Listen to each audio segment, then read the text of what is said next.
The Joint Admissions and Matriculation Board says parental-headed examination malpractice is one of the emerging challenges faced by the board. Jamb Registrar Professor Isaac Oluyede stated this during an oversight by the Senate Committee on Education, Basic and Secondary to the board's headquarters.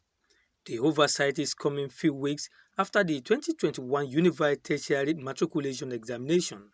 Thus, issues relating to the conduct of the examination dominated the discussion. As you are aware, Jamb has been established since 1978 to, among other things, eliminate duplication in admission and ensure maximal utilization of the available resources. We have lived up to the bit to the best of our ability. At the time Jamb was being cited here, not many people envisaged what Jamb would become.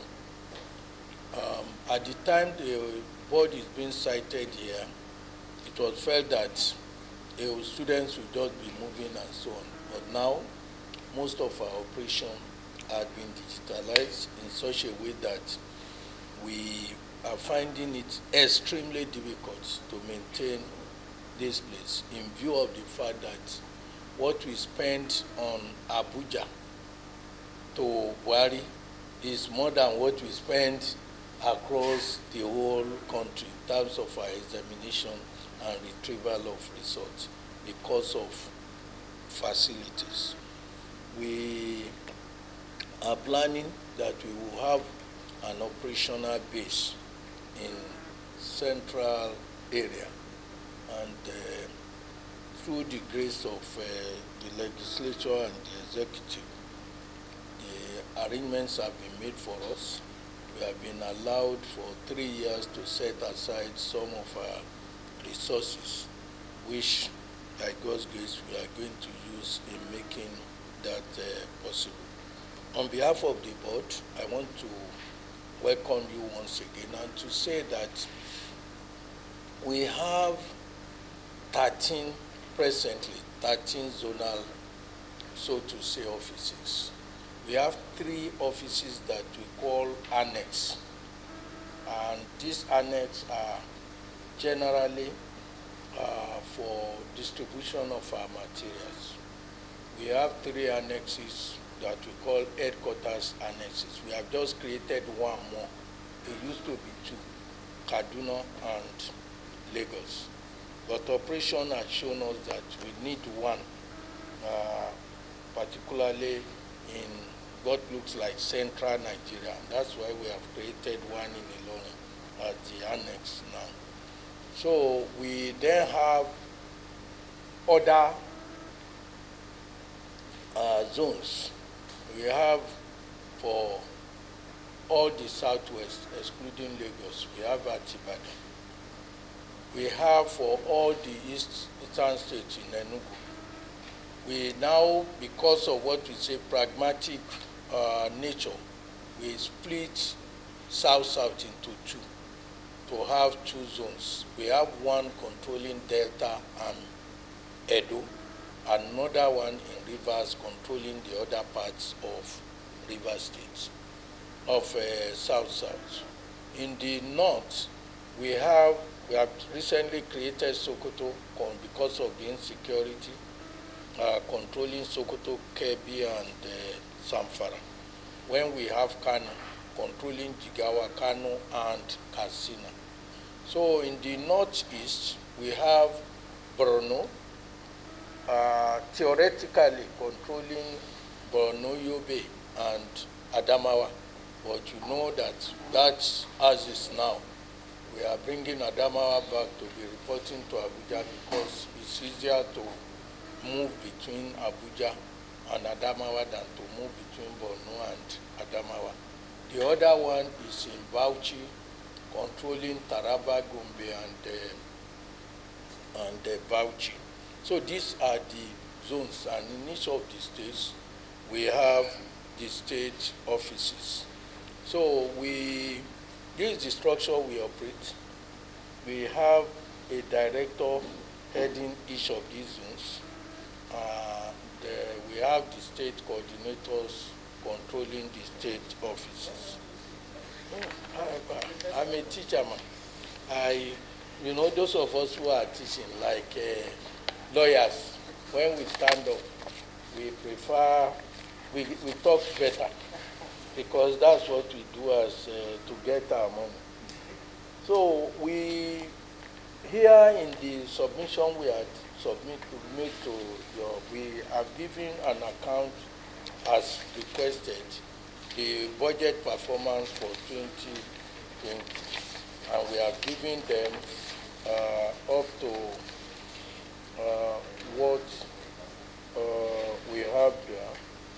We have remitted for 2020 4 billion, 4.1 billion naira to the CFR. And as regards the challenges, of course, our challenges remain examination malpractice. Examination malpractice, not in terms of students. Examination malpractice in terms of parents, because they are the greatest problem. Some of these small boys, we can combat them. But the parents, their intervention, their intrusion, many times, they will even tell lies. A parent called me today and said, my child went for the examination, she couldn't do the exam, there were problems in the examination hall, and so on and so forth. I want my child to be rescheduled for exam. So, okay, you have your child and she's not deaf. She's not deaf. Let me talk to her.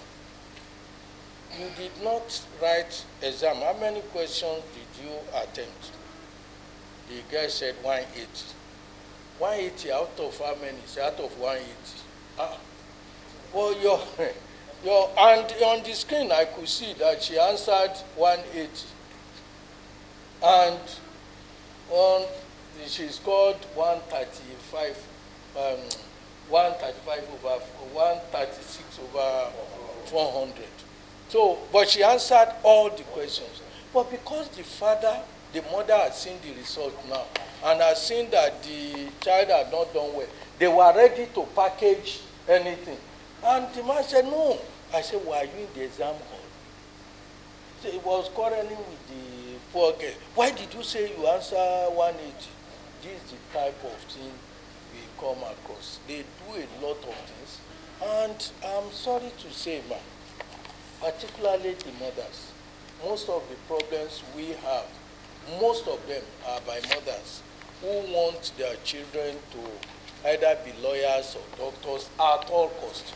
Recently, you might be aware of a lady who committed suicide on the basis of the fact that she wanted to read music, and the father said he must read medicine. And there are many things like that. That there was one case in Kogo recently who did not write the exam at all. And we've tried to persuade her, why were you not writing? And eventually she said, I don't want to go to school. It's my father who wants me to go to school. Also, my siblings have gone to school. What have they made of the school? Me, I want to do business. She refused totally to write anything. And and more than that, the trend now is that the educated elite, they force these candidates. As you are aware, if you go to UK today, you may say your child or your daughter or your son is very brilliant, but go and see what happens. They will tell this the age mate, you must go with your cohorts, with your age mates. Those who are exceptionally brilliant, they are not more than 1 in 1 million. But everybody thinks his or her child is very brilliant. You now force age 12, age 13, age 14, forging them into the university system. Of course, they do not have the maturity to capture it. Anybody who goes into the university at anything less than 17 has been cheated by the parents. because you are supposed to start primary school at age 6, spend 6 years there, and by the time you finish, you are 12. So primary school. Then you go into secondary school, you'll be 18. So even if you manage 1 year, it will be 17. But here, majority of these candidates are age 15. Of course, there are universities like Lagos, Osun State University that have their rules. No matter what you score, if you are above 16, you will not be allowed. These are some of the problems. Then, we always complain in Nigeria. It's a popular thing that many people believe we do not have enough space for our candidates. This is not true.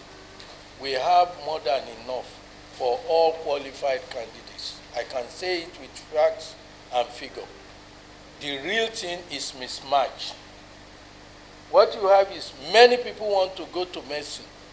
You will see medicine with maybe a capacity of 80,000 for all of them, but you have 400,000 applying for it.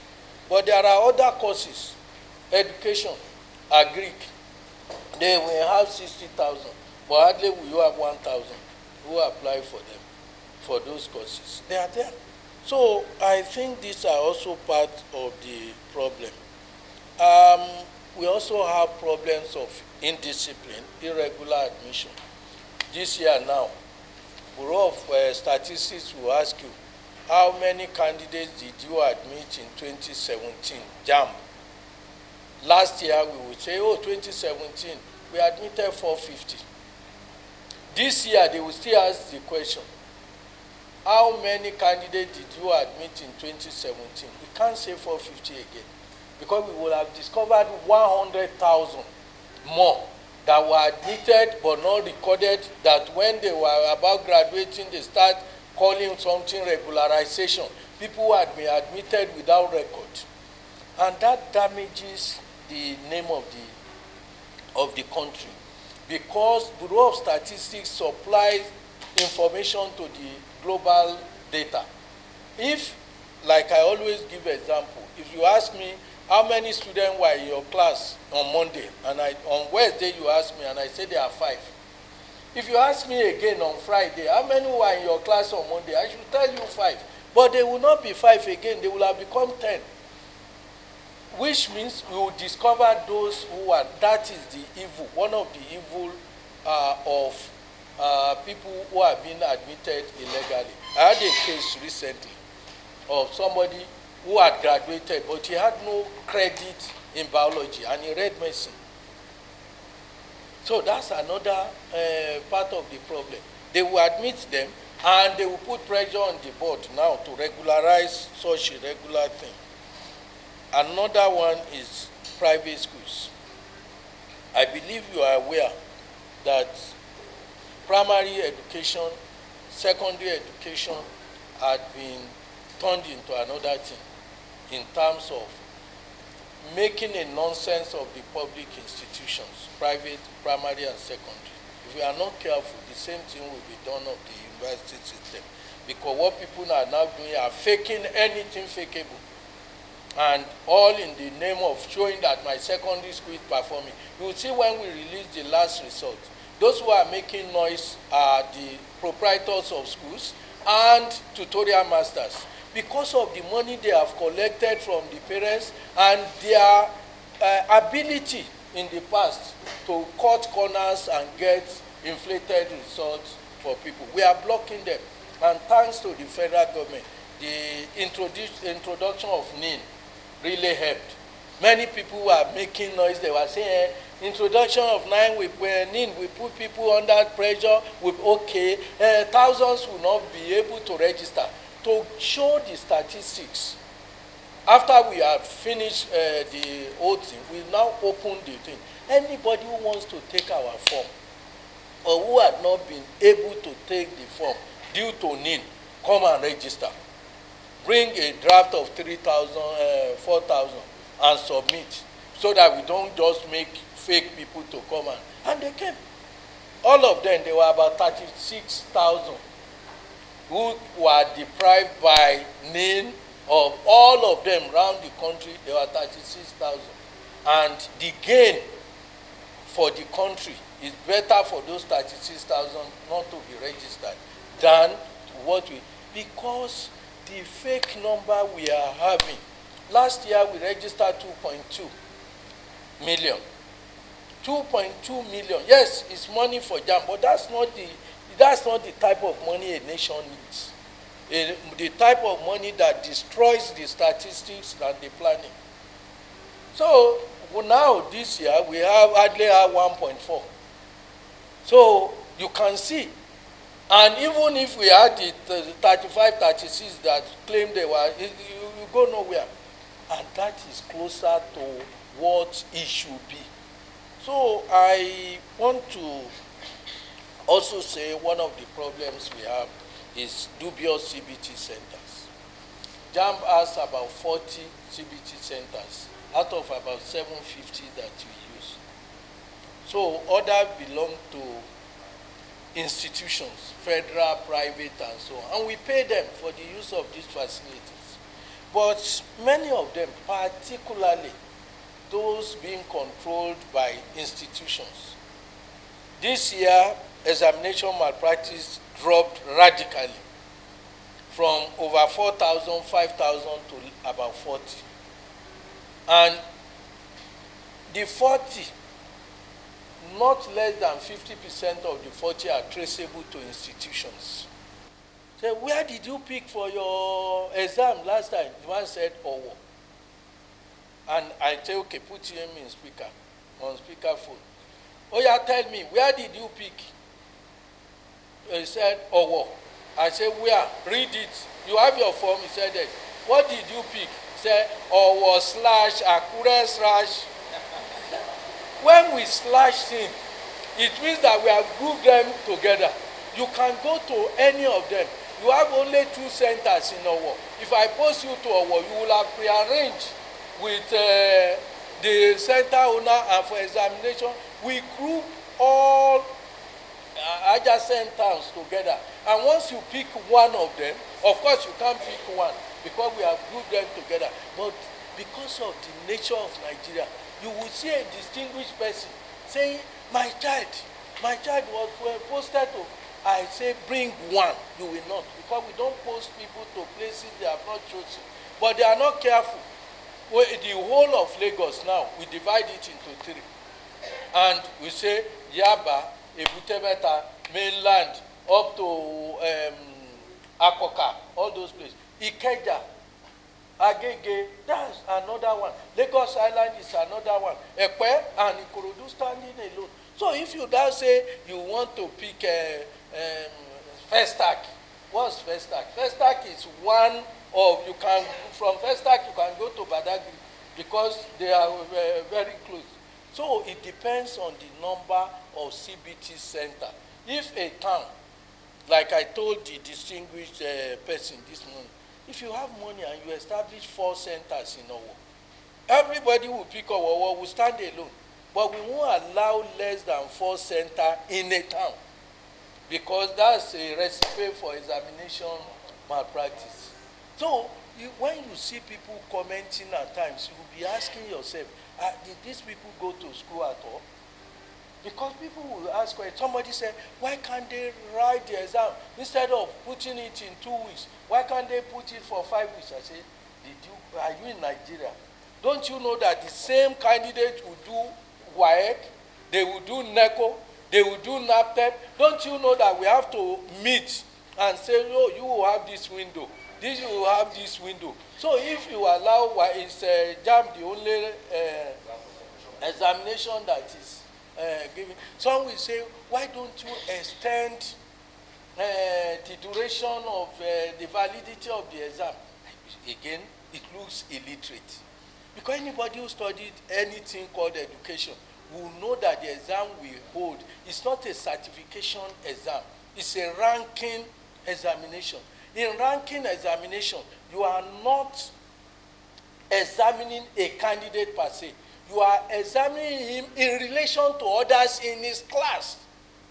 That is why when you are in secondary school, secondary 1, secondary 2, nobody will say you have 4 credits. They will say first position, second position, third position, 48th position, because it's a ranking exam. But when you get to the final year, everybody is on his own.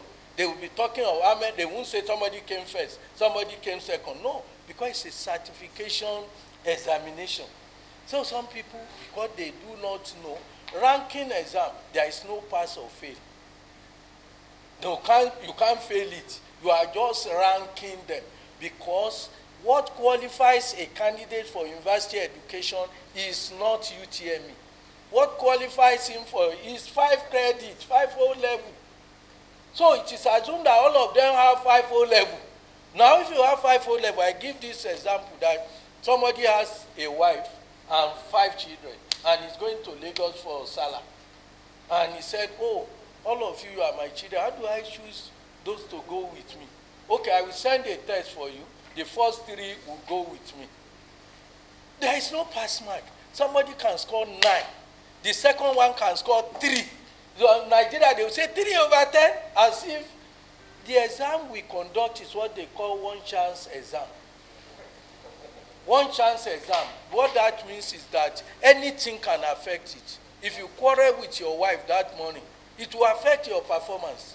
You have forgotten that certification examination, you take more than 2 or 3, and they are assessed, they are continuous assessment. So they don't know what assessment is, and rather than keeping quiet, they would be fouling the environment with ignorant. Somebody made one of such comment, and one of my colleagues from Ghana replied to me. I felt very ashamed, because he just asked me, these people talking, don't they have one person who studied education among them? And I said, that's Nigeria for you. It is people comment about things, and some of these things are embarrassment. One person from Iran sent a paper to me one day, and he was saying, Nigeria, you are different. He said there was a hula balloon in Nigeria about the fact that they found explosive at the airport. He said, what do you use to carry explosive? It's aircraft now. The issue is that is the explosive authorized or not? But the noise is that they found explosive at the airport. They all over the world, explosives are carried by aircraft. The issue is, were they authorized or not authorized? But in Nigeria, anything goes. So, distinguished man and SARS, on behalf of the board, I want to welcome you and to say that we are very pleased to receive you. We are also receiving the Senate Committee on Tertiary Education day after tomorrow. Shortly after we received your memo, we received that and we said this week, I, for instance, because I don't want to run into legislative content, I will have to rush to Gongon. We have a program already, and rush back tomorrow to come and receive the Senate Committee on Tertiary Education. So, oh, House Committee, okay, House, oh, sorry, I missed them up. House Committee on Tertiary Education. So, once again, I want to thank you and appreciate you for taking the pain to come this long way. Thank you very much. The Senate Committee before you today is known as Education Committee, Basic and Secondary.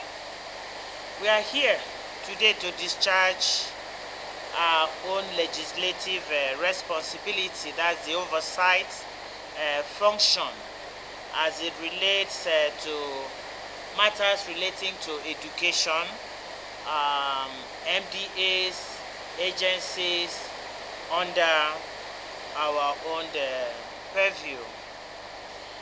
The committee, like any other committee in the Senate and indeed in the National Assembly, is guided by the 1991 Constitution of the Federal Republic of Nigeria and the standing orders of the Senate. We all know the importance of education across the globe. In Nigeria, education is basic and of utmost importance to the development and the future of our nation, and therefore deserves maximum attention, particularly at the basic and secondary, which is the foundational level, for a meaningful positive impact.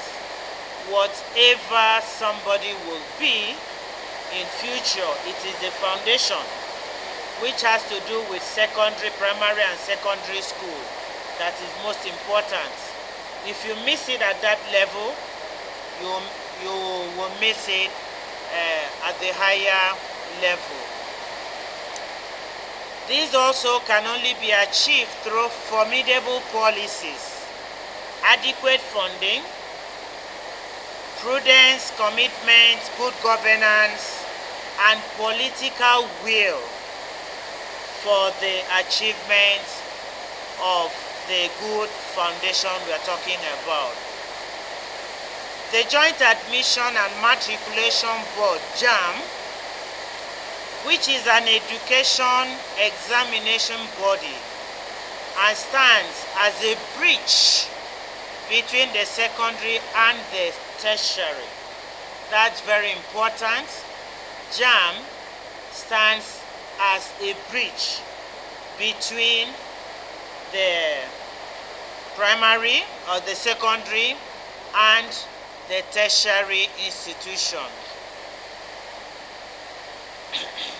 Particularly in preparing our secondary school children through a qualifying exams that the registrar has just explained, based on the secondary school subjects, the syllabus, qualifications and preparedness into the university and other higher institutions.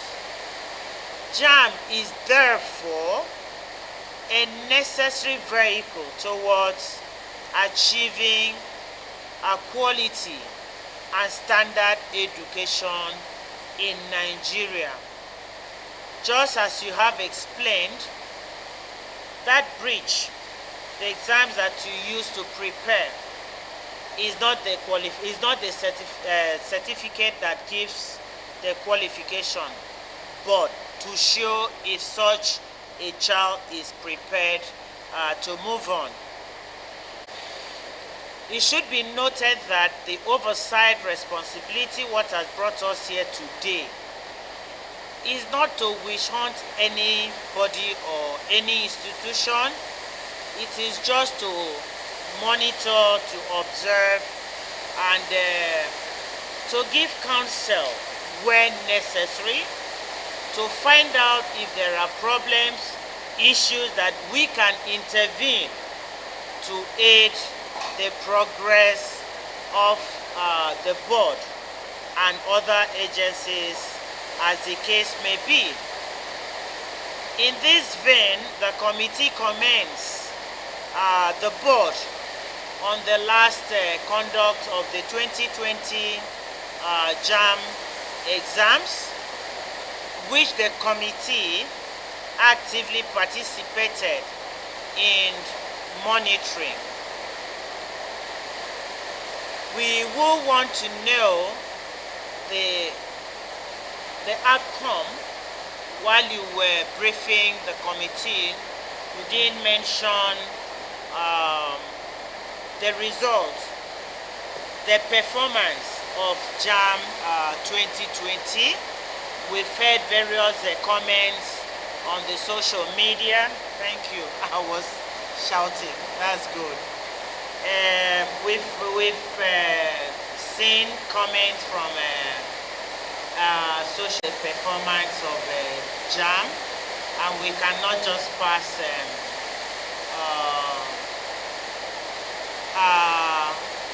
assessment based on what is published on the social media. just like you said, some may just go out and make comments without verification. So it's a concern to know the performance for this year. So that, and then to also find out what were the issues or problems that the students faced in some of the centers visited. We saw on the news some CBT centers were not functioning well. Because of that, the students could not do the exams on schedule, which affected the process in that particular center. Fortunately, majority of the centers, like the ones I visited, everything moved as arranged. The computers were working. The supervisors, the monitors that we met there were on their feet, and the students were well behaved. During that time, I also observed that exam malpractice amongst the students will not occur, because I noticed a child with one computer was not writing the same test, same course, with another one sitting next to him or her. And so the issue of you leaving your own computer to ask another person, please, what is number one, number two, if they were writing the same exams at the same time. That, in a way, helps to control malpractice or cheating in the examination room. So I want to commend the board for that. It is therefore expected that if there are other teething problems other than what the registrar has mentioned, we will be here to listen to it and see how we can go about that. On the comments raised by the registrar concerning as it relates to the age limit for students to be qualified to get into university. As an educationist, I will want to encourage, let's take to the policy. A child should not be admitted into any university below the age of 18. Maturity has a lot to play in the development of the children, which will consequently affect their performance in school. Also, the comments on the CBT centers, particularly the private owned one. Jamb has a great role to play. Before you will approve a center, you must ensure that that center has meets up the standard that Jamb sets up, as it relates to the number of the computer, as it relates to functionality of each computer. Computers sometimes may work now, the next moment it doesn't work. One problem or the other. So the constant monitoring of each center is very important. The generator, the service provider they are using, to ensure when a child gets in there, after preparation, will not have problems through the system. As soon as that happens, it will affect the mental state of that child. If others are writing or working and her own system or his own system is not working, automatically such a student will be affected before he will start writing. We will go through page by page.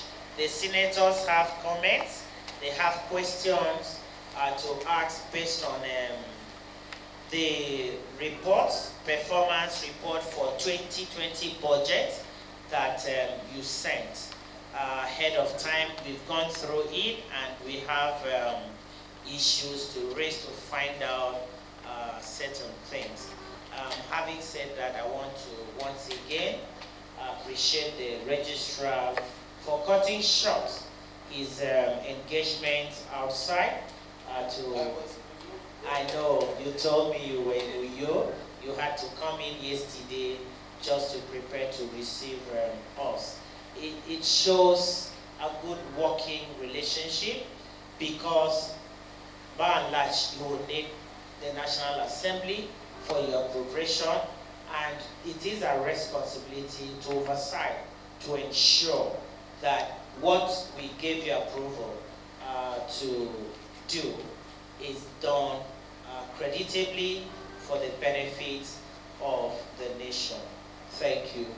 I want to give the opportunity to my colleagues, distinguished senators, to make their comments, ask one or two questions as you deem necessary.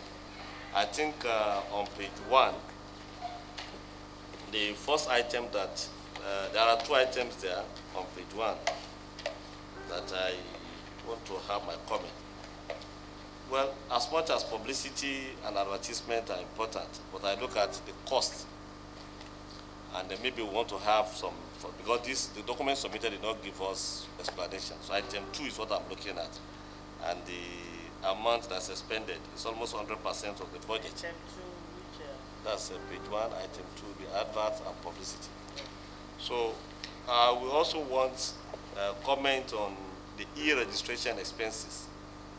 Because when you say e-registration, I thought once you have invested in the infrastructure, there will be less expenses.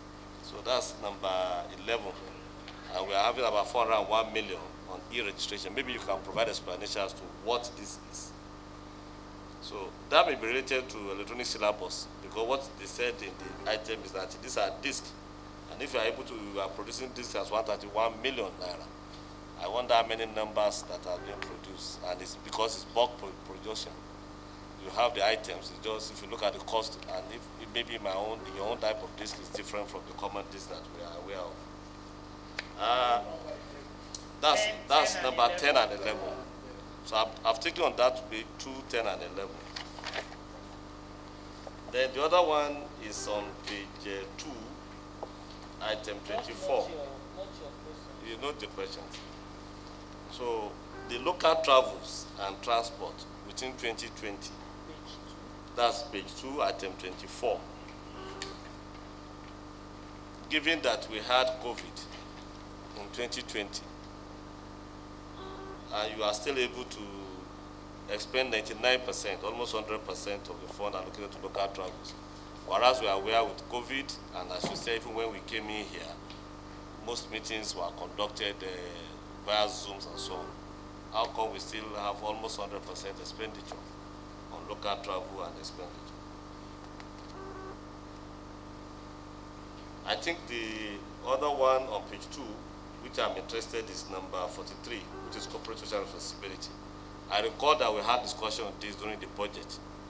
I think it was during 2020 budget defense. I was at the budget, and we did ask that time that this corporate social responsibility, how is it implemented, how is it shared? We did, senators were interested on that, and we had it that 99% of it was implemented also. We want further explanation. You explained then, if I can recall, that you do this to universities and so on, but we are trying to say that your primary clients are secondary schools and also communities. How do they benefit directly from that?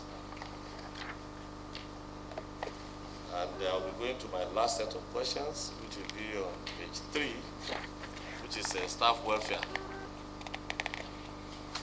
we are aware, of course, your staff personnel cost is 100% borne by government, by federal government, with 3.5 billion appropriated. But then we have almost 500 million again on welfare. So we would like explanation on this, because for due process, we want to know what kind of welfare are provided. And that would be something that anybody in the country would be interested. Why are they special? That they have to earn that, despite because the money is generated from the poor Nigerians who have the children.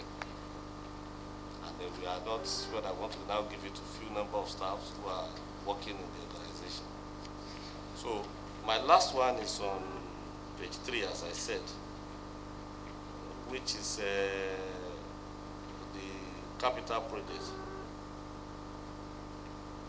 You say construction of additional prototype offices and CBT building. It's 100% of the money allocated, which is 200 million, were expended. We just want to know the basis of why are you building new offices again when you said you have all the offices already. And you are still with this, I think now I thought you are going more into public-private partnership with CBT. Why are you building additional ones? So, Mr. Chair, those are my questions. Thank you. What we have for 2020 is, after reduction of the budget by 25%, you know, there was a circular saying what you approve should go down. Yeah, I thought that would be for your idea.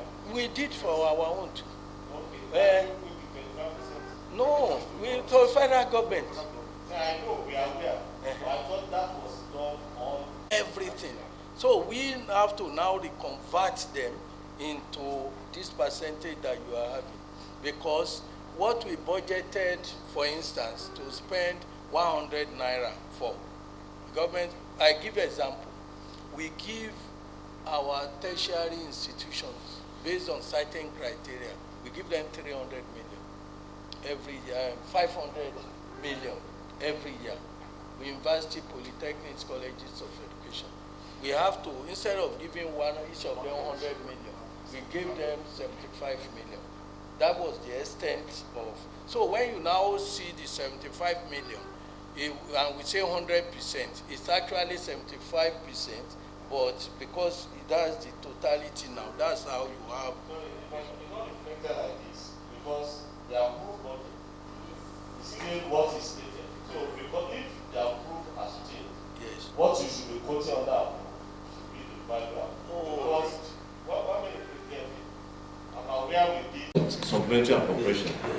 And supplementary appropriation was submitted to us. And because your budget, this one, is outside the main budget. It didn't come back to us for any special approval. And that circular you said, if you have to go straight censure by constitution, it is not correct. It is not constitutional, because by virtue of section 80 and I think 81, no fund can be spent by anybody except as appropriated. And based on what you are saying, the Ministry of Finance or the federal government, the president submitted to the parliament in October, in June, I think it was around July, August. Then we finally passed it in October and amended appropriation. So the amended appropriation for you ought to be that when you come to us, you come with both your federal government as well as your idea. So you didn't come with any other idea. So as far as we are concerned, what was approved, what was approved at the beginning. Thank you very much. So the only thing that could change should be if you are telling us now, what did you generate? Because as we talk about expenditure, income may also, revenue may be affected because of COVID, which does affect some. We have several institutions like you who depends on idea. Like, for example, I have chairman committee on health, I have NAFDAC, I have NHIS, and some others who are just like you, they depend only on their salary from federal government. In fact, NHIS does not even get salary from federal government. It's only IPR. So if there are anything that changes in their budget, it has to come out to parliament. So maybe explain that. Yes. Because approval here, for example, the one I'm quoting, item 2, 100 million is what you call approval. Expenditure was 99. Yeah. So it's more. It's 100 million. And then this document is not. So what we put here is what it becomes after reduction of the... Who did the reduction? Who did federal government. No. That means it didn't come to Parliament. Okay, we agree with you. Because there's no other appropriation other than the one when you came and appeared before us in 2019 November or thereabouts.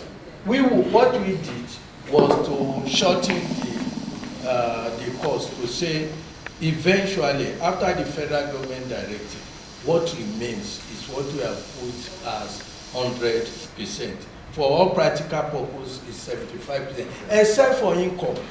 In the case of income, we leave it as 100%. We will say we should not tamper with income. What we tamper with is the expenditure. But at the end of the day, what the surplus still went back to the government. Of course, it goes. So the only thing that reduces what you have to expend. That is it. So that government needs money to pay salary, to do so many things, and because they did not have the money, and they said, please cut all your expenditure by 25%, and that was what happened, and that explains why.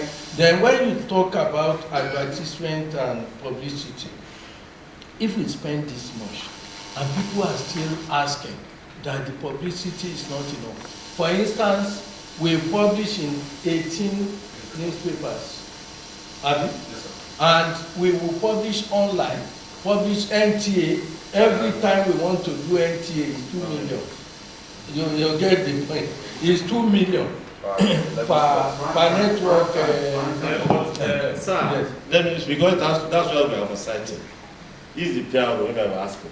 Have you done an evaluation of what we call audience segmentation and an evaluation of value for money? You see, I'll give you an example, and I want to be practical. Like as a politician, I want to do campaign. I don't put advertisements in the television.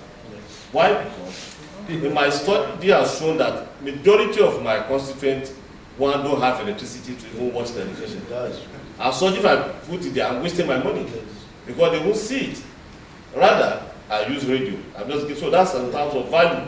But it doesn't mean because you're down, you put it on NTA, you put it on channels. How many people watch that and you get value? Yes. Same thing, if you say even newspapers, how many Nigerians buy newspaper and read?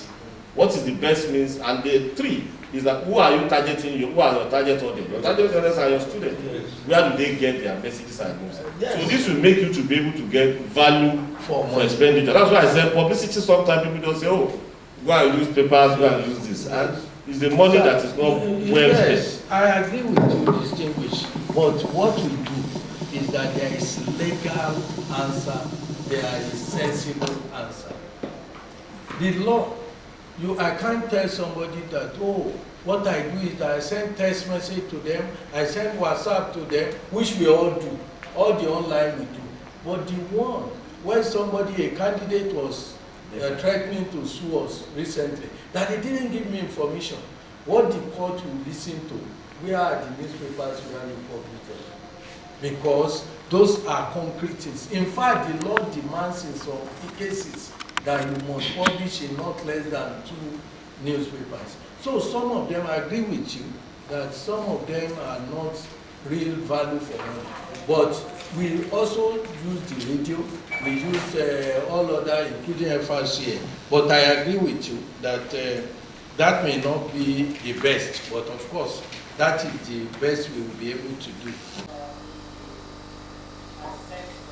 Yes. Getting feedback. Yes. Is very important. Yes. Which is what responsibility. If not the distinguished senator needs say shouldn't do TV or should do. That's what is important. Yes. Thank you. The second one, brochure. We produced 2 million, and before now, each of these is done for 450 naira. 450 naira for one. We have reduced it to how much? 70 naira. We do one disc for 70 naira.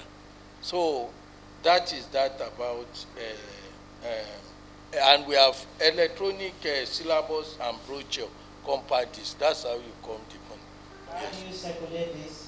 We give every candidate, apart from putting it online, as they are registering, we are giving them. Yes, because we found out that those who are producing it before, they give Jamb 50 naira and they take 450. So when we came, we now say, no, no, no, no. We renegotiate that you take 70 naira while we take 430 naira out of the 500. So that's how you have that. Then e-registration that you talk about, we register across the over 700 centers in the country. Before I got here, it's done at 650. We reduce it to 200. Registration, e-registration, we pay 200 naira per candidate. To the service providers, yes. This, there are more to it. The software, those who design the software, and they render all the facilities for us that if I take my phone, my iPad now, I can tell you where they are registering, what they are registering. They provide all the servers and power, and we pay them. We reduce it by 450 per candidate, and we pay. That's how we come. That's the cost. No, no, no. They pay 700 naira to people who register them, the owner of the center. We are talking of the software that is you. Yes, that's what we give them, and that is how you come about this money. Now we go to local travels and transport. Of course, I've explained that is 75%. And when you say local travel and transport, about 20 or 90 of us just came back from Uyo yesterday.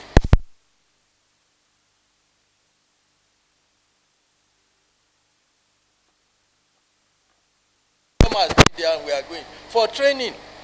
We have to review the exam that went. What do we want to do again? It was because of COVID that we are able to save 25%. Do you get the point? What we have now is 75% of the whole thing. Now, when we talk about corporate social responsibility, what we do, apart from the fact, as we have told you, that our institution, we want them to be competing. What we do for them, we say the one with the highest number of admitted candidates, they compete. The most compliant in terms of regulation, they compete. They know the rules and they know what they will do, they will get. In addition to that, secondary school, we adopted secondary schools in FCT, in Buhari here, because we cannot be here and there will be no impact of Jamb on secondary school, public secondary schools around us. So our own, yes, yes. We know. Charity must start from home. Charity must start from home. For example, now we have our test development. There are certain questions, but they can't be certain questions by just sitting down without going to the classroom. We now deploy them to secondary schools. They go there, we pay them to go and be able to see the staff, our staff, our test development staff, those who set questions, experts in education. We send them back to the school. We give them stipends just for their transport, and they go and teach in and around Abuja. And when they go to these schools, the state of the school, we must not put our own staff under such a tension. We look at them, what are the things they need in the school? We don't spend on the school, we give them money. We give 100 million, we distributed about 120 million to one secondary school. What do we call the name of the secondary school? Guto, government secondary school, Guto. We pick another primary school. We did the fence. We did the borehole, not that we do it directly, we give the authorities the money. So this money we add up here. You monitor to ensure. Oh, yes, yes. We set up a monitoring committee, yes. We set up a monitoring committee. Then when you talk about staff welfare is at the heart of what we are doing. If you, I'm a Yoruba man, and in Yoruba they say, we can't be criminalizing people when they are working under extreme difficulty. If somebody wants to be rich and is dubious and is working in Jamb, all he needs is to be collecting money and be doing all sorts of things. We studied the situation and we felt that these people who work in the civil service largely work Monday to Friday. If you come here on Sunday, you will meet not less than 10% of the staff. After church service, they will come back and they will be working. That's the level of the passion. If you come here on Saturday, it's like universities. If you go to any university anytime and you have less than 10% staff working, particularly academic staff, know that that university is dead. So the same way that our people work, what we did, where you have as staff welfare, is that we went to the Salaries and Wages Commission and we told them, look, these are the things they do. Let me pay them 13th month. That was approved, and that's what we put in our budget. That's how we come about the 500 million. We then said again, they go and conduct exam. Those who work for other places, who come, the ad hoc people that we recruit, we pay them. But whether they examine or not, let's give them examination of allowance of another 1 month salary. So this 500 million you see is that if we generate and we give government 8 million, 4 billion, let those who are generating it have a taste of the money. That's how we budgeted 500. 13th and 14th month that we pay, yes. So yes, we see why they ask us not to be putting it is you are destabilizing some other organizations. Staff of NECO will go on strike and they will say, they will come here and they say, are you paying? We will tell them we are not paying. Yes. Yes. Yes, NAFDAC, yes. Yes. Yes. Yes. Yes. So what we want to be doing is to move gradually.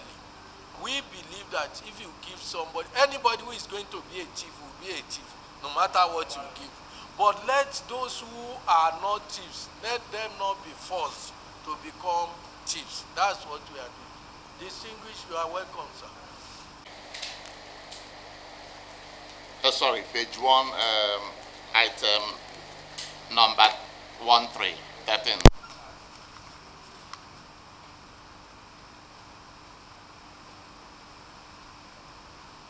You stated that 1.027 billion, about 93% of it was paid out to the centers. At what rates and how many centers are we talking about? If you go to the same page 1, line 17,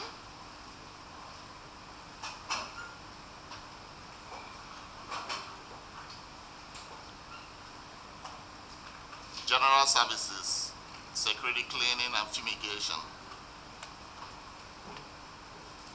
talked about 237.195 million. Would like for you to throw some light on that, and if the contracts were actually contract awarded with proof. Then on page 2,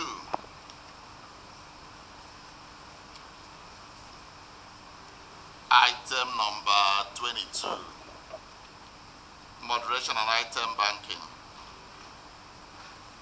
would like for you to throw a little more light on the justification and the expenditure on those items. 600 naira for every candidate, and like I told you, 40 are owned by us, others are whether owned by federal university, we still pay them their dues. So because they will buy the generator, they will buy. Apart from that, we still even give them some other incentive to make them our place.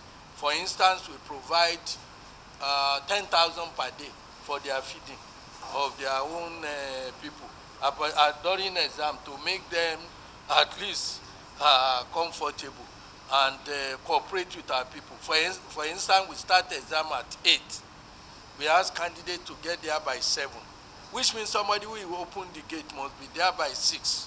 So if we don't give them something, they will just throw in at 7 o'clock, and then our examination will be affected. So it's 60, we pay them 600 naira per every candidate. That's how we come about that.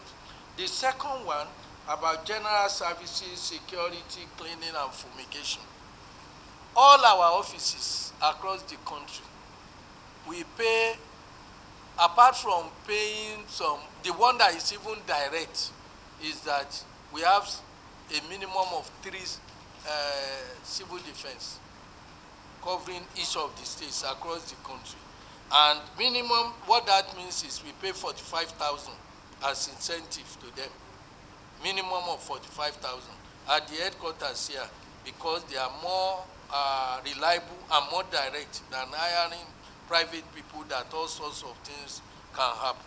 So this is the money we pay to them. Then you have cleaners.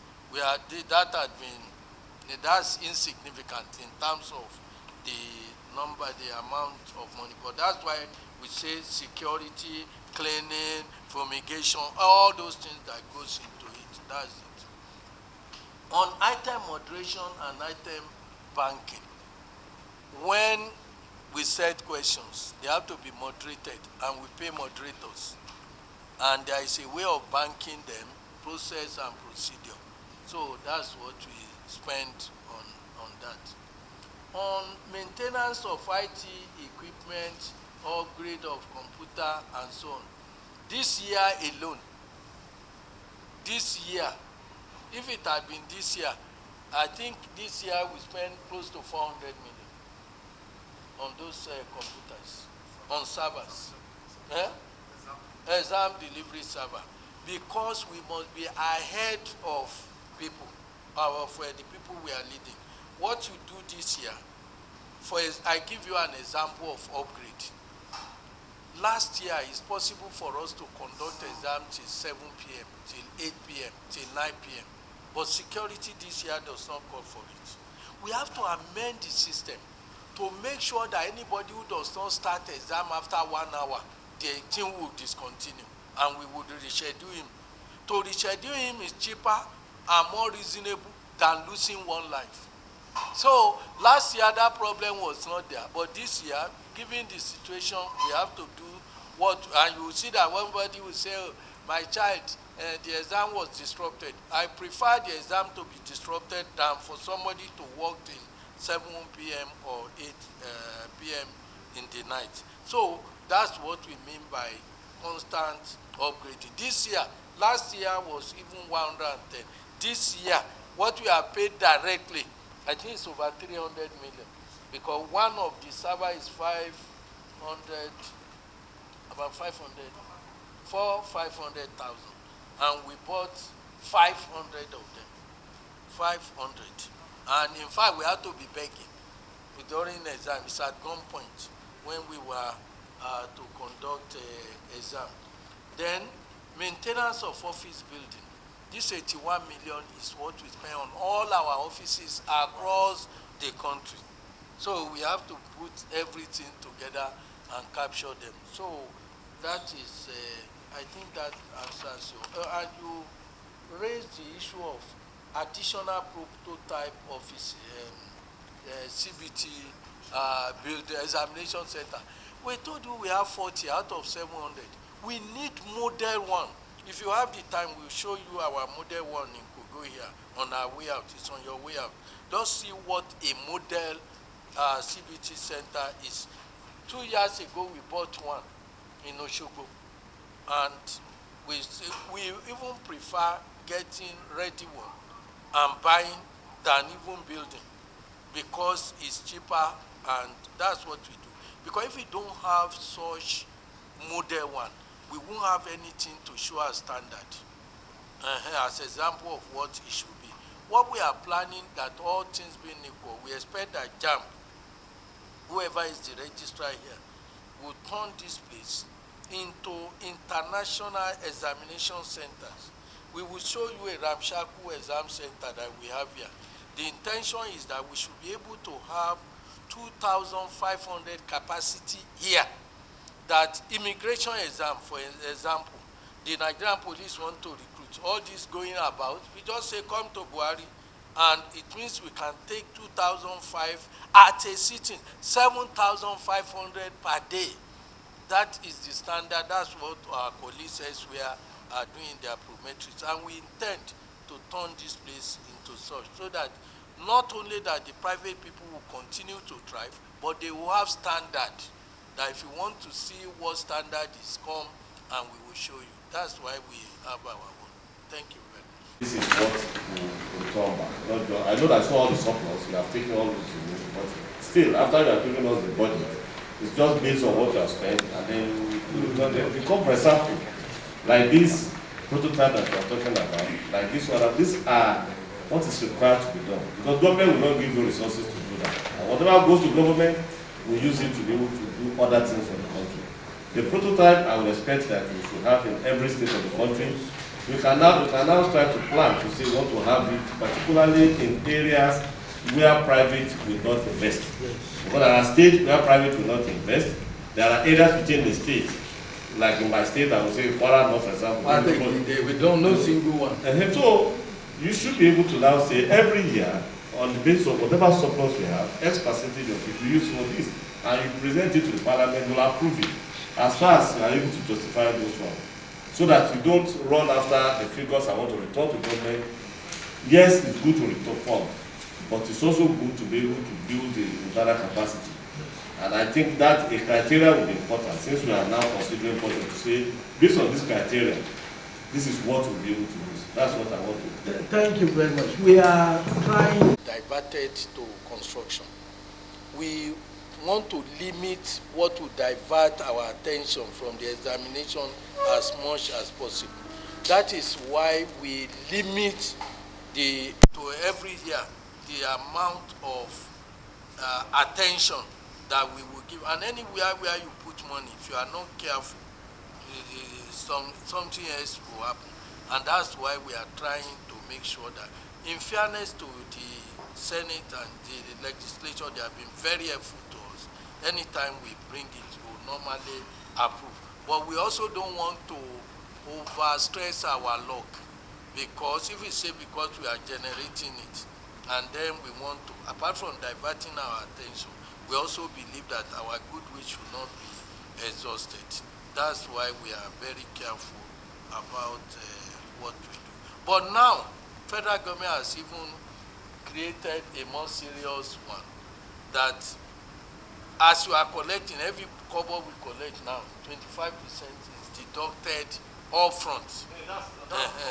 So they are already, from last year, they've listed Jamb as one of the one that will be bringing the money, and we protested because we felt, we protested because we felt it's because we are returning money. If there is no money, you will not take 25% of poverty.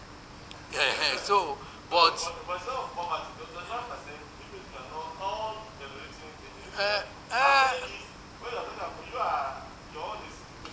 but if we do all sorts of things that will show that even if we collect this money we are collecting, we are paying heavily for it through another means. Because I use SNAPTEP as an example. Even NECO, It's either you ask them to charge the correct fee, or you ask them to pay the correct fee to the lecturers. Otherwise, there is problem. Yes, there will be problem. I would suggest that we look at that aspect. Yes, ma'am. The cutoff point that you give to educational courses, programs in the university. You raise the cutoff point of medicine, the professional courses, very high. And education very low. That where a student is not able to make medicine, architecture, engineering, the dumping ground will now be education, which is not good. Education is the basis. If you turn out a teacher that will not be able to go out to do well, you bring the dropouts to do education, is not the best. So there was this cry from them that the standard, the cutoff for education should also be raised. Let's put value on education. Thank you, man. Let me take that because it's very, I'm surprised. Because it's that request, I will take it up with him because he knows that it's not reasonable to make that type of request. This is about economics. This is about supply and demand. We have 1,000 places for education, only 10 applied. So nobody is asking you to, if you like, make it 300. They don't want to come. If I have my way, education agric, we will not even conduct UTME for them because it's their 5.0 level that brings them in. The purpose of the ranking is for where there is competition. Here there is no competition. Make it 10, they will not come. So what make people go to education or go to where they go is the reward system. What do I earn when I go out? What is the condition under which I will work? Education. We have over 300,000 places, and they have less than 5,000 who applied. If you like, raise it 300. Nobody will come to you. So they have to. And let me tell you, man, if we are not deceiving ourselves, I want a vice chancellor or a rector or a provost, talking frankly, off a record, who will tell me that they will not come back here and say, for my education, for my degree, can you allow me to still go down? Because the lecturers are there, they must, and they are being paid. And when people are not applying, and you want me to raise it to 300, even if I make it 120, they are still not, they can't fill 30% of the available space. It will not make any sense. Yes. No, yes, when you do, people will go.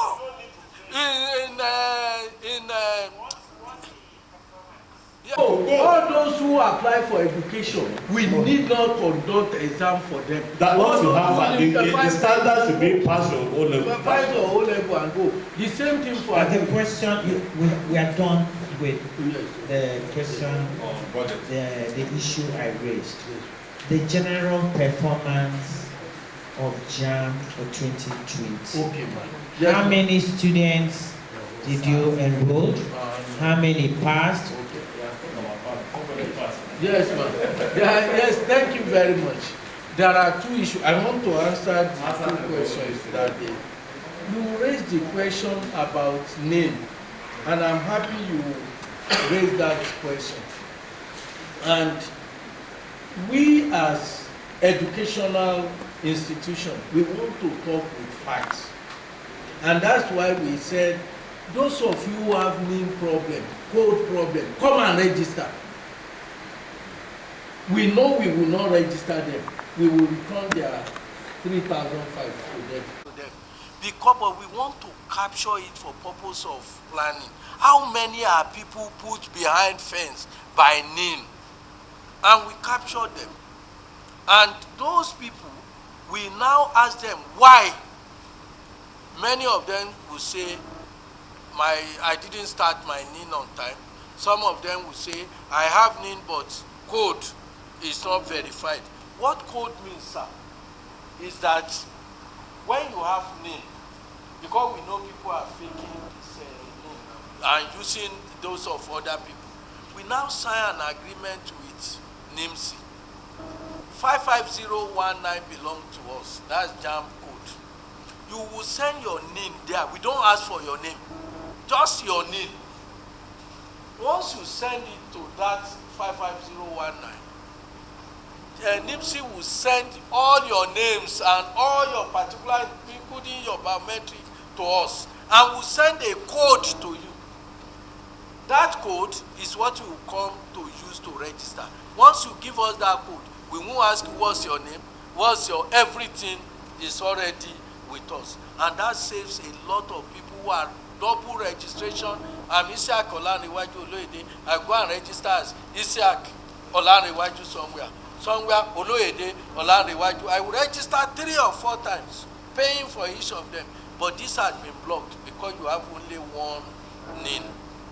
Now, we have been able to use the profile code and the NIN to arrest. Another question, they pay 50 naira. I think you know that they are not paying to us.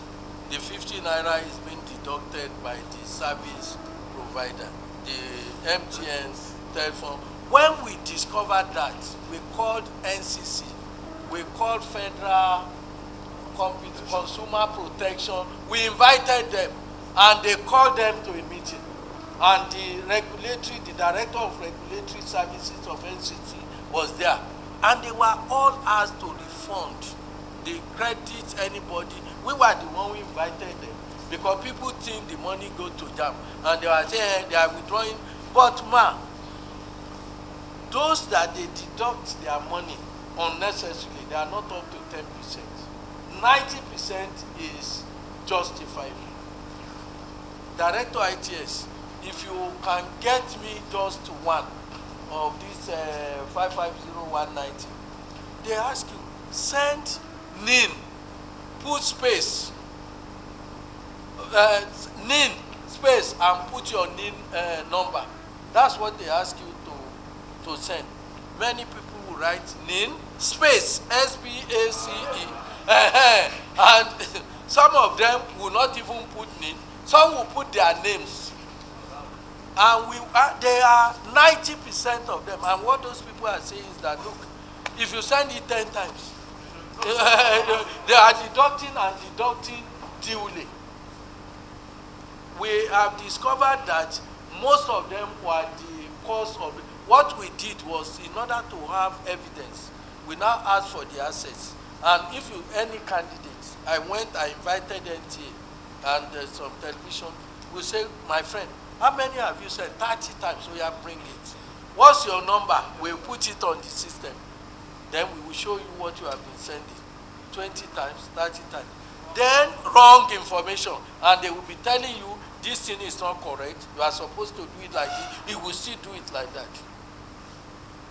So most of the noise we hear about that from our own evidence is not. If you know anyone, just give me the number on my system or director, I will tell you what the person had done. There was a very rich man in Lagos, the MD of a bank. He called me. He was very fuming. I said, wait, my friend. My child, how do you go through this city? I said, your problem is your problem. It's because you don't train these children. Of course, the child was 15 and already in SS3. So what do you? So they don't know. That's what they are doing. So they will now put all these things, and when only those people who have genuine cases, who are surcharged, we invited the appropriate agencies, and they are all still monitoring now to make sure that they do. That man, he was ashamed of himself when he now saw what the mother, the wife, and the children had been sending. All these are things that will happen. Now you talk about phone of parents. Nothing is wrong with phone of parents, except that the parents create problem for the. Many of them are using postpaid phone, and they want to use it. They have forgotten that postpaid phone don't have credit. Many of them always quarrel with my staff, and they will say, please, Oga, keep it to yourself. Let me give you 50 kobo, 50 naira. And they will send 50 naira to their phone. And they say, I have seen it. It's because postpaid is not, you can't buy on credit on this postpaid. The one you pay at the end of the month. There is no credit in the phone. So when they are using it, they send it 20 times. Because we told them, let these children do it on their own. What's your business about going there? And that is some of the problems that the parents are verifying. Yes, but the camera, of course, the CCTV camera will pick them. And that's why we are now arresting the security men. And two or three had confessed that I paid 2,000, my mother paid 3,000 to smuggle in a person other than the person, because they could not go through biometric. In the past, what they used to do is that 4 of you will go to the CBT center, 4 of us, to register for one candidate. You will contribute 2 of your fingers. You will contribute 2. So any of us can go in, because you know the finger you contributed. What they have been doing, because we were recording 10, all they did was just to bribe the CBT center.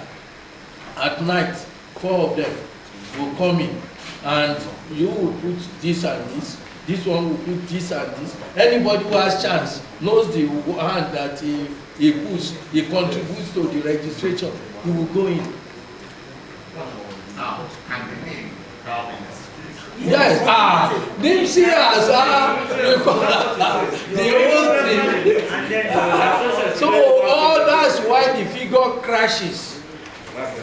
That's why you now have 1.4 instead of 2.4. It's a good improvement. Senator Kola, you have a question?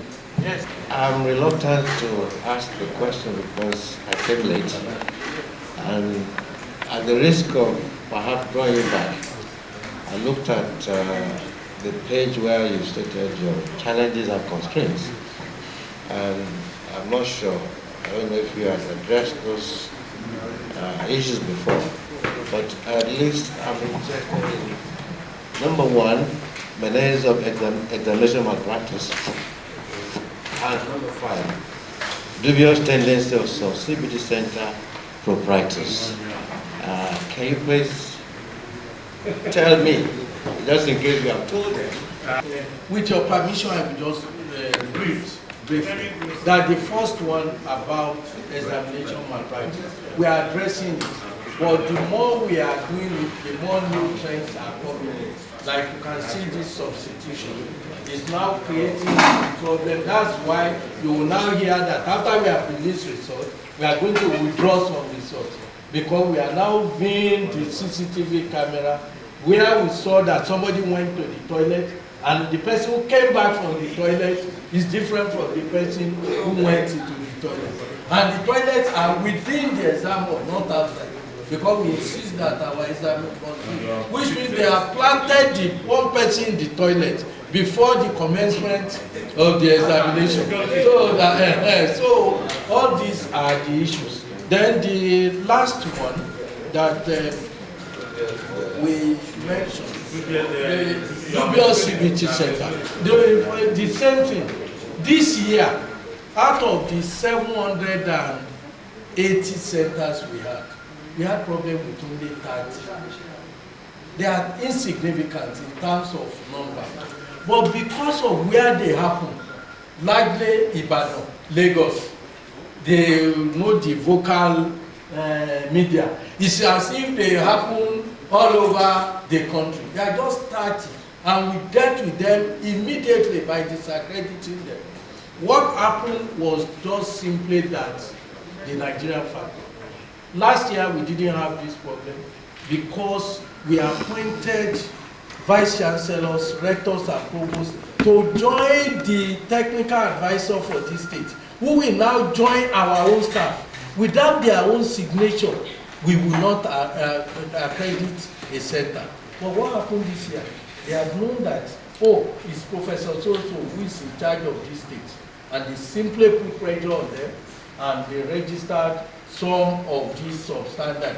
What we have decided to do henceforth is that we are going to be moving somebody from Kwara to Kogi, the chief technical of Kogi who go to Nasarawa, so that the familiarity that we saw this year, and when you ask somebody, why did you accredit this thing?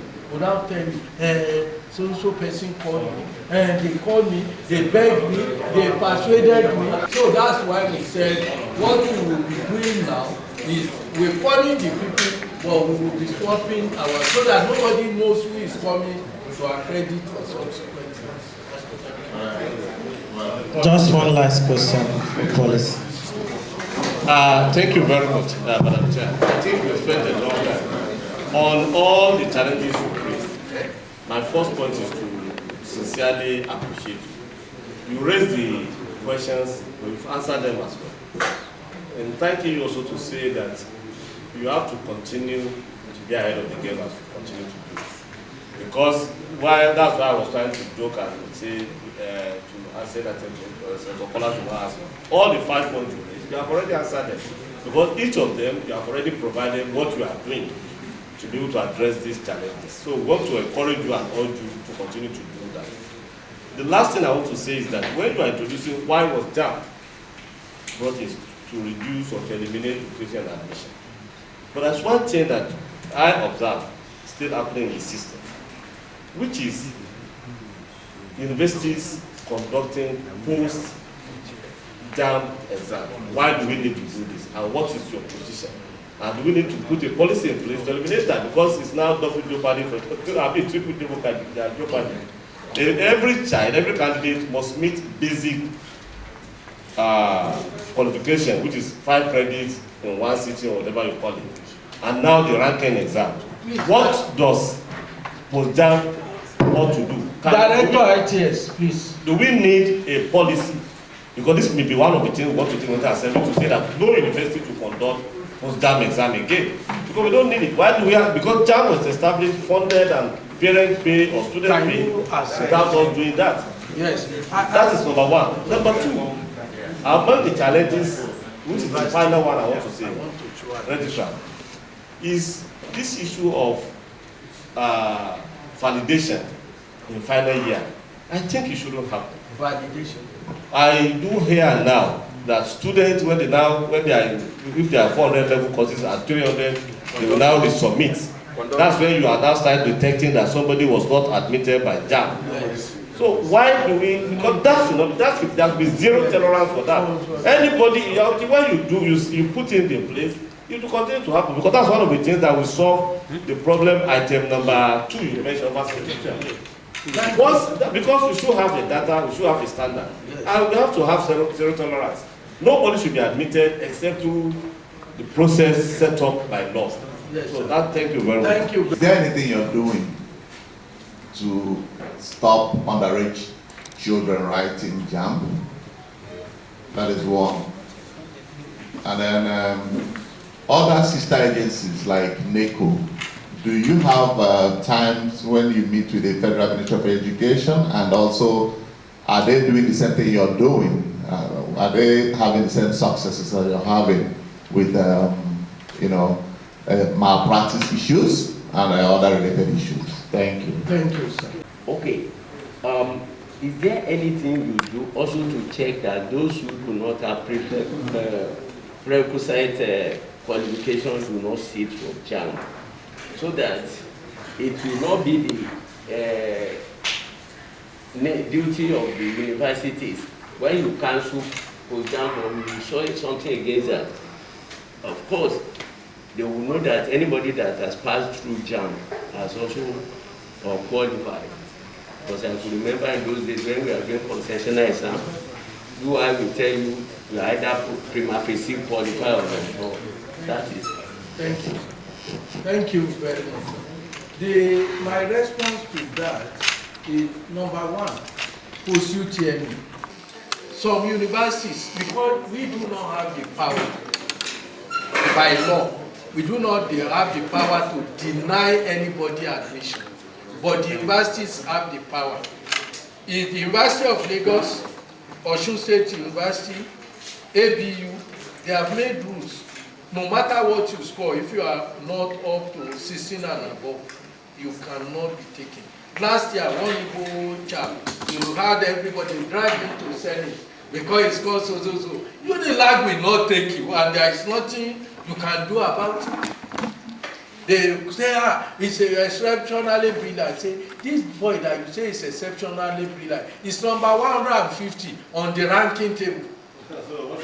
What are you? He may be the best in your own village, but when you go to look at somebody with 300, look at somebody here, for example, who is reading medicine in their own village. You will say it's not the law as it is today says Jamb must place candidate based on two conditions: availability of space and choice of the candidate. You can't even force them to wear the uniform. They're talking about registration. You can't say so because how can the law does not that where will we get the law? Or which law?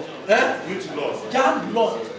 Jamb law does. You can, but as it is today. Because the thing is that if you have our policy to align with the education policy, which is the 633, yes, does you want the 6 plus 6 plus 3 plus 3. Yes. So that's what we should. That's what we should. And that's the exception that 8, 5, then you must still at least get 16. So that is the issue that we are saying that if the law, for instance, if the law says nobody below, and if the law also criminalizes admission without anybody who admits or proposes to admit any candidate or gives letter without going through the UTME is deemed to have committed an offense, that will criminalize it.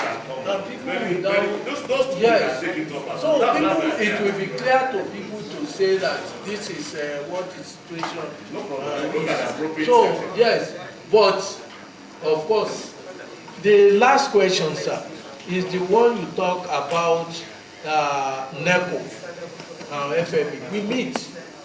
We meet, and the ministry, of course, we hold quarterly meeting with the Minister of Education, where we exchange ideas on what to do. But you can see somebody must struggle for it. Jamb, everybody is bashing Jamb now.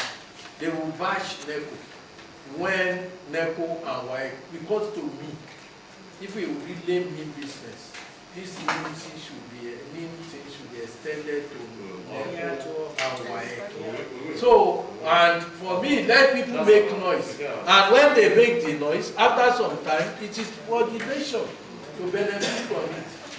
So, because what is happening now, we won't be able to defend it for the next generation. Thank you very much, sir. The explanation today, I'm certain, will go a long way to throw more light into the gray areas. And I want to also encourage the registrar to, from time to time, go public and explain the operations of Jamb, what you're doing here, what is expected of parents, what is expected of the students, and then what is also expected of the agency, the body itself. With that, the awareness will be there. On the part of the policy implementation or amendment of the law, we've heard the area of concern stated. We will take that on to ensure that we give you the appropriate law to enable you do your work efficiently. But generally, I want to appreciate the management of Jamb for handling the future of the nation in the right direction, because the children, the students coming, emerging from the secondary school to go into the university, if the foundation is not properly laid, it will definitely affect what they do in the higher institution, because when you turn in, whatever you turn in, like a computer system, turn in Jamb, you get that out. So the screening at this point, particularly the computer-based test, gives the true picture. Like the explanation you showed here, after that, the institution, the various universities, if they are committed, if they have the time, they also test to compare if truly the score that a particular child had, that child worth it. It's a very good approach in handling the issue.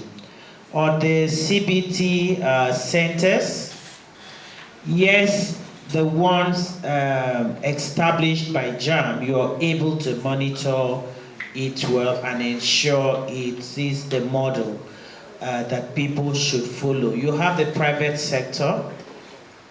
You owe Nigeria that duty to ensure that any private person, he or she makes money from it, must ensure that the system they provide works for the children to be able to handle, to do their exams with ease and on time.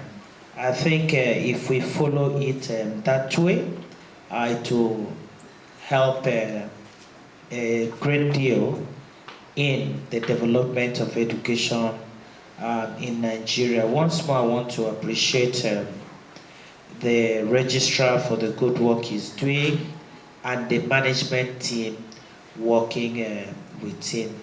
Let's keep up the spirit. Let's keep our educational sector in top form, because education is key for the development of any nation. Thank you.